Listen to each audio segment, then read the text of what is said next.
गरीब ससा. एक ससा होता. तो खूप साधा होता. तो सर्वांची कामे करत. त्यामुळे सर्वजण त्याला कामाला लावत. तो कोणाला काहीच म्हणत नसे. त्यांची कामे प्रेमाने करत. एकदा ते सर्व मित्र एका तलावाच्या इथे जातात. ते सर्वजण मस्ती करत होते. अचानक तिथे एक शिकारी येतो. तो त्यांना पकडण्यासाठी प्रयत्न करत असतो. तेव्हा सर्वजण पळू लागतात. पळता पळता त्यास गरीब सश्याच्या पायाला लागते. त्यामुळे त्याला तो शिकारी पकडतो.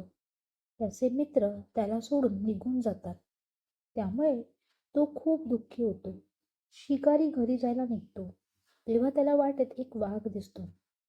त्याला बघून तो घाबरून पळून जातो. सशाला सोडून निघून जातो.